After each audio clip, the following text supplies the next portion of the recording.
안녕하세요. 김철회입니다. 2025 공공경제론 제14장에 대한 강의 동영상을 올려드리겠습니다. 제14장에서 다룰 내용은 조세에 대한 것이 되겠습니다. 아, 우리나라 세금이 25개 있는데 어떤 것들이 있으며 어떻게 국가 재정으로 편입이 되는지 한번 살펴보겠습니다. 그래서 우리나라에는 어떤 조세가 있는가? 그 조세는 인간의 선택에 계속해서 우리가 배우는 거는 선택, 합리적인 선택에 대해서 배우는 건데 인간의 선택에 어떤 영향을 미치는가? 그리고 우리나라 조세 제도는 어떻게 변해야 될까를 한번 살펴보는 것으로 하겠습니다. 우리나라에는 어떤 조세가 있는가? 조세라고 하면은 국가나 지방자치단체가 강제로 걷어들이는 금전을 말해요. 그래서 국가가 걷어들이면 국세, 지방자치단체가 걷어들이면 지방세. 그래서 국세와 지방세로 나누고, 그리고 납세자와 담세자가 같으면 직접세, 소득세라든가 상속세 이런 것들은 직접세죠.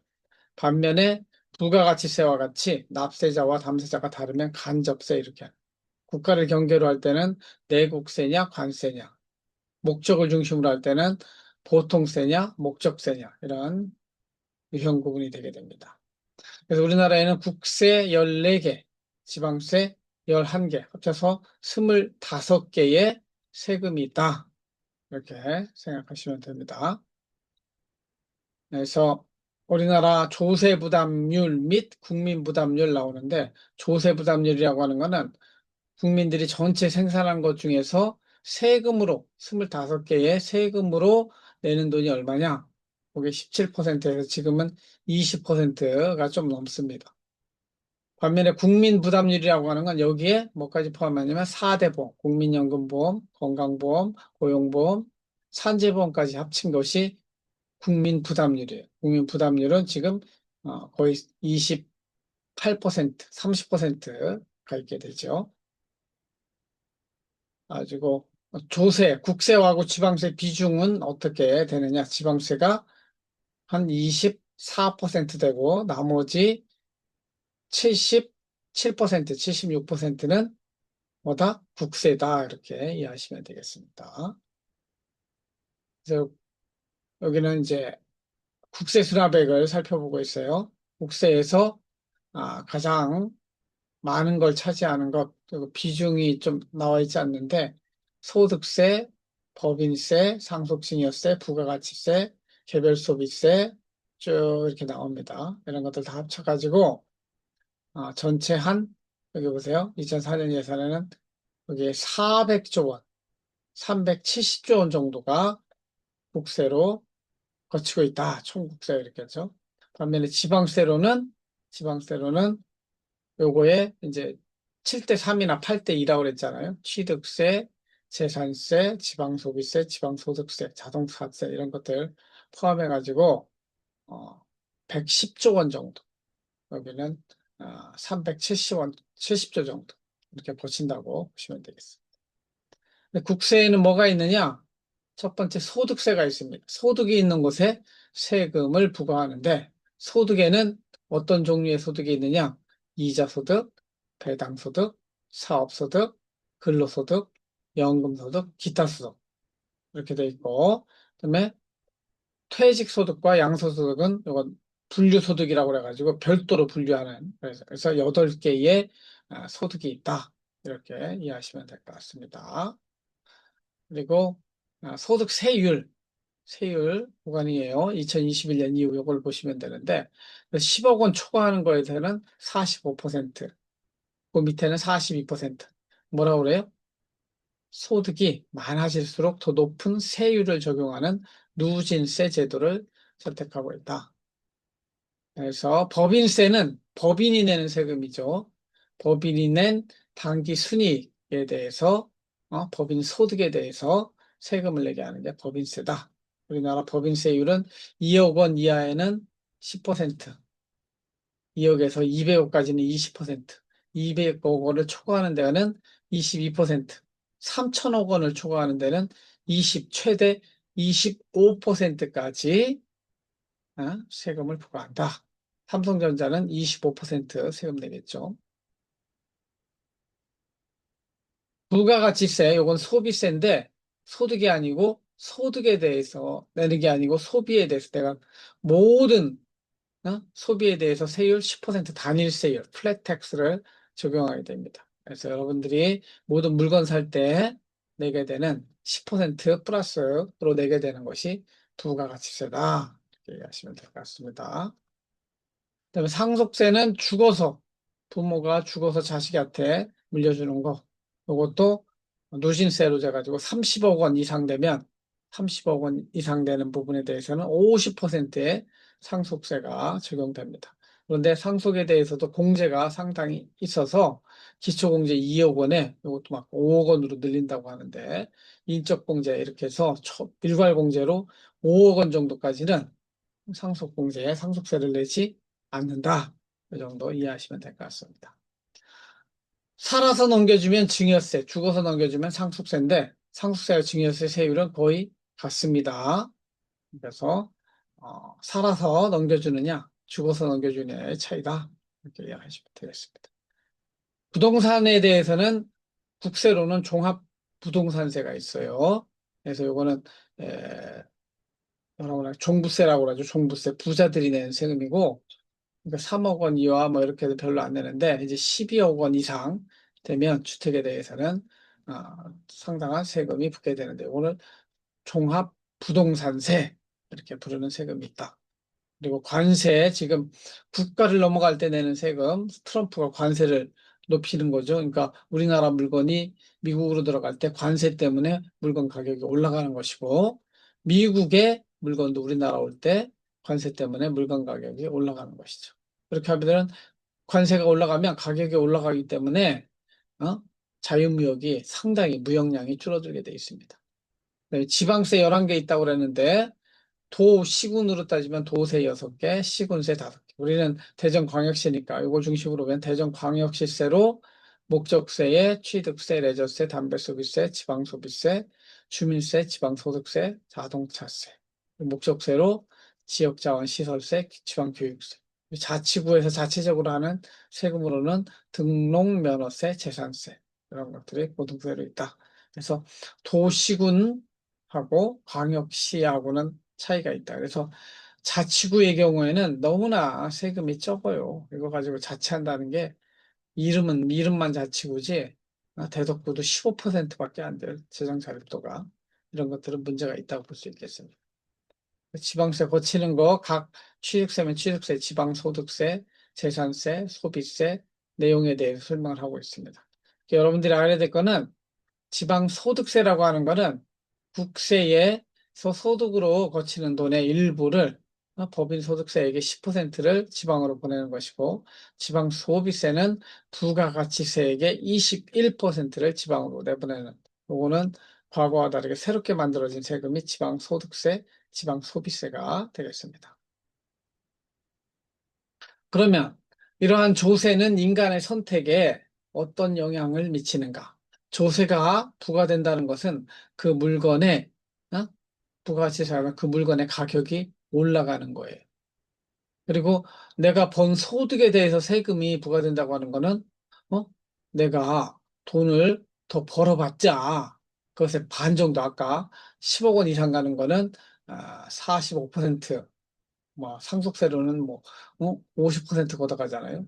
내가 벌어봤자 반은 국가에 바치는 건데 이렇게 세금이 없을 때하고 세금이 있을 때하고 사람의 선택에 예?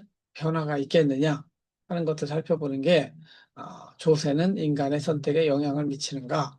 그래서 조세가 있음으로 인해서 독점에서 나오는 것처럼 초과 부담이라는 게 발생해요. 액세스 버든이라는 게. 그러니까 조세가 없으면 사회 전체적으로 효율적으로 돌아갈 수 있는데 조세가 부과됨으로 인해서 사람들의 선택이 바뀌죠. 그러면서 사회 전체적으로 손해가 발생하는 것을 액세스 버든이라고 그래요. 그래서 이 초과 부담이 발생하지 않게 하려면 럼섬 텍스라고 그래가지고 중립세를 부과해야 되는데 실질적으로 중립세를 부과하기는 굉장히 어려워요. 1969년에 영국에서는 창문세라는 걸 있었으면 창문의 개수만큼 세금을 내게 하는 거예요. 그러니까 사람들의 선택에 행동에 영향이 미쳐. 사람들이 창문을 다 없애요. 어? 원래 그냥 세금이 없었으면 창문을 많이 만들었을 텐데 집에 창문 수대로 세금 낸다고 그러니까 창문을 없애는 이러한 교란 행위, 이걸 영어로는 distortion 이렇게 그럽니다. 그래서 초과 부담의 발생 경로는 소비자는 소비자대로 잉여가 축소되고 생산자는 생산자대로 잉여가 축소돼서 이 두 개를 합친 것만큼 사회 전체적으로 손해가 발생하는 그런 초과 부담이 발생한다. 이렇게 이해할 수 있습니다. 그래서 그래프로 따지면 이 세금이 원래 가격은 여기서 거래됐을 텐데 세금이 요 PD만큼 부과됨으로 인해서 생산량이 이만큼 줄죠. 정부가 이만큼을 세금으로 가져가는 거예요. 정부가. 그렇기 때문에 BD만큼의 사회 후생의 손실이 오게 된다. 그래서 이만큼을 우리는 조세에 따른 초과 부담이다. 이렇게 부르는 거죠. 조세에서 초과 부담이라고 하는 효율성과 함께 공평성도 중요한데 공평성은 같은 것은 같게 다른 것은 다르게 하는 것인데 그러면은 누진세가 적합하냐 그 비례세가 적합하냐 이런 부분들 함께 논의할 필요가 있어요. 그래서 기본적으로 편익원칙이라고 하면은 내가 국, 국가로부터 받는 편익만큼 세금을 내야 된다. 우리가 물건 살 때 물건 가심으로 인해서 느끼는 편익만큼 그 돈을 내잖아요. 그러니까 부자들이 더 세금을 많이 내야 된다. 이런 것들을 하는 것이죠. 국방이 주는 편익, 치안이 주는 편익 이런 것들이 있죠. 그리고 실제 편익 원칙이 적용되는 거는 수도요금, 지하철 요금 이런 것들은 자기가 편익 받을 만큼 유저 차지라고 하는데 사용자 요금이라고 하는데 사용한 만큼만 내게 되는 것이죠. 그러나 일반적인 조세는 이런 편익에 관계없이 내게 돼 있습니다. 능력 원칙이죠. 그래서 경제적 능력에 따라서 세금을 재산이 많으면 더 많이 내고 소득이 많으면 더 많이.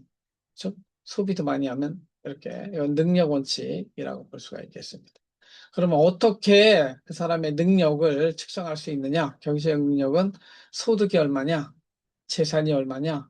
소비가 얼마냐? 그래서 우리나라 3대 세금은 크게 이론적으로는 소득세, 그다음에 소비세, 재산세 이렇게 구분이 되고 이 재산세는 땅에 붙어 있는 것이기 때문에 재산세 종류는 주로 지방자치를 시행하기 위한 지방세로 활용되는 경우가 많다. 그 정도 이해하시면 되겠습니다. 부가가치세는 물건에다가 10% 플러스 어? 세금을 부과하는 것이죠. 컴퓨터, 여러분 노트북 100만 원에 샀으면 그중에 10% 9만 원 정도가 부가세가 붙어 있는 겁니다. 소비자들에게는 이 부가세라고 하는 것이 물건의 가격을 높이는 효과를 발생하고 그러니까 사회 전체적으로 소비가 줄어들게 됩니다. 그만큼 부가세가 부과되면 사회 전체적으로 소비가 줄고 생산자 이익도 줄고 이렇게 되는 것이죠. 그래서 어, 부가세의 경우에는 모든 사람이 그 물건 사는 모든 사람이 나는 세금이 되겠고 그거는 이 납세자와 담세자가 다르다고 그랬죠. 물건 사는 사람이 내는 건데 소비자가 내는 건데 생산자가 모아서 그 세금을 내게 되어 있습니다. 반면에 근로소득세 이런 것들은 본인이 직접 내는 것이죠. 여러분들이 받기도 전에 근로소득세가 나갑니다. 토지 관련된 세금은 토지 관련된 세금을 내면 세금을 새롭게 부과하는 즉시 토지의 그 가격이 전가가 돼요. 그래서 그만큼 세금만큼 토지의 가격이 올라가게 되는데 이거는 tax capitalization 이렇게 이야기하게 되어 있습니다. 나머지 내용은 좀 어려우니까 여러분들 상식적으로 이해하는 정도만 어, 이 부분을 이해하시면 되면 조세제도도 기말고사에는 안 나올 거예요. 그러나 여러분들이 상식적으로 알아야 되기 때문에 이렇게 한 강의를 넣은 겁니다. 조세 면제와 공평성 제도 면제하는 경우가 있는데 그러니까 면세점 이런 데 있잖아요. 공항에 가면 이것도 부가세를 면제해 주는 거예요. 그만큼 10% 가격이 싸게 되죠. 그죠? 제주도 갔다 오면 공항에서 담배 면세기 때문에 담배값이 싸잖아요. 그것도 세금만큼 면세해 주는 것이죠. 그렇게 민간 부분이 어떤 행동을 할 때 이 조세 자체를 세금을 면제해 주는 이런 것들을 조세 지출 예산 제도라고 하는데 특히 연구개발할 때 그만큼 세금을 안 내게 해줍니다. 기부금이나. 그래서 이거는 사실은 정부가 돈을 주는 건 아니지만 세금을 안 걷어가는 만큼 사실상 보조금을 주는 것과 같다. 그래서 히든 서브시디 이렇게 부릅니다. 이것도 결국은 사회에 내 액세스 버든 선택의 교란을 가져오고 이것을 어디다가 부과하느냐에 따라서 시장 경제하고 비교해 볼 때 차이를 나타내게 되죠. 여러분 종교인 과세에 대해서도 생각을 해봐야 되는데 그동안 종교인은 월급이라고 안 하고 사례비라고 이렇게 불러요. 목사에 대한 돈을. 사실은 월급이죠. 노동의 대가죠. 그러니까 저는 종교인에 대해서 과세를 엄격하게 하는 것이 바람직하다. 저는 그런 생각을 가지고 있습니다. 그리고 소득세는 이제 근로소득세는 다 걷어가는데 사업소득세, 어? 사람들이 사업가들 있잖아요. 병원이라든가 이런 사람들 다 외제차를 타고 다니잖아요. 이걸 히든 월렛, 감춰진 지갑이라고 하는. 다 그냥 비용으로 세금 낼 거 대신에 어? 자동차 사고 뭐 이런 비용으로 쓴단 말이죠. 이거는 이제 사실상 근로소득자는 유리지갑이라 모든 세금을 내는데 사업소득자는 어떻게든 여기 자진납세예요. 여기 1월 달에 하고 이건 5월 달에 연말정산을 하는데 그런 차이도 있게 됩니다. 그래서 어떻게 소득을 투명하고 정확하게 특히 어? 사업소득을 정확하게 측정해서 세금을 부과하는 것들이 중요하다. 그리고 법인세는 기업이 내는 세금인데 이거는 기업이 전 세계적으로 경쟁을 해야 되잖아요. 그래서 작은 나라들, 페이퍼 컴퍼니들이 들어가 있는 아일랜드라든가 이런 나라들은 법인세를 거의 낮게 해요. 그러니까 기업들이 우리나라에 와서 해라, 우리 세금 안 걷겠다.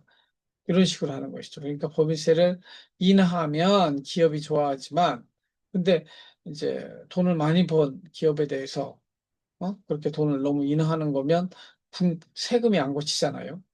그렇기 때문에 어, 세, 법인세를 적절하게 부과해야 되는데 다른 나라에서는 얼마를 부과하는가 이런 것들도 함께 고려할 필요가 있습니다. 기업들도 법인세를 안 내려고 비용 처리하고 또 사내 유보하거나 배당하거나 이런 식으로 하는 경우가 있습니다. 우리나라는 부동산 관련된 세금이 제일 큰데 제가 지방자치 시간에 따로 다루는데 좀 불로소득에 대해서는 저는 양도소득이라고 그러죠. 거의 90% 이상 세금으로 걷어갈 필요가 있다고 생각하고 있어요. 그래서 사람들이 이런 불로소득으로 돈을 벌려고 하는 것보다는 좀 열심히 노력해서 근로소득으로 돈을 벌려는 노력이 되도록 사람의 행동을 변화시켜야 되는 것이죠. 소득공제제도라고 하는 거는 일정한 부분 내가 정말 세금을 많이 내려면 소득이 많으면 세금을 많이 내잖아요. 근데 내가 그 돈을 다 부모님 봉양하는 데 썼다든가 교육비, 의료비로 썼으면 그만큼은 소득에서 공제해 줌으로 인해서 세금을 절약할 수 있도록 해주는 것이 소득공제제도인데 저는 이 민간 부분에서 교회나 자발적 공동체가 사회복지, 그 동네 복지를 위해서 하는 것에 대해서는 소득공제 또는 세액공제를 할 필요가 있다고 생각합니다. 여러분들도 이제 아직 월급을 받지 않고 세금을 안 내기 때문에 세금에 대해서 잘 관심도 없고 잘 모르는데 하여튼 기초적인 것들만 한번 이해를 하시고 국가가 있는 곳에 항상 세금이 있습니다. 여러분들 세금에 대해서 좀 더 잘 알고 싶으면 세무사 공부를 한번 해보면 되는데 그 정도까지는 할 필요 없고 인터넷상에서 우리나라 세금이 몇 개고 어떤 종류의 세금이 있고 세금 종류별로 어떤 특성이 있는가 이런 것들은 살펴볼 필요가 있습니다.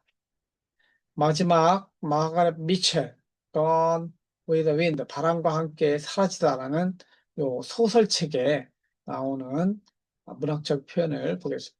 Death, taxes and childbirth 죽음과 세금과 출생 There's never any convenient time for any of them. 모든 사람한테 불편한 일이라는 거죠. 힘든 거야.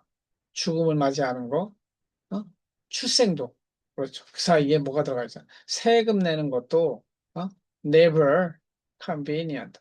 결코 편안하지 않다. 이런 문학적인 표현이 나온다. 이런 것들도 기억해 주시면 고맙겠습니다. 이상으로 제 14장에 대한 강의 동영상을 마치도록 하겠습니다. 나머지 내용들은 제가 수업 시간에 또 설명을 해드릴게요. 들어주셔서 감사합니다.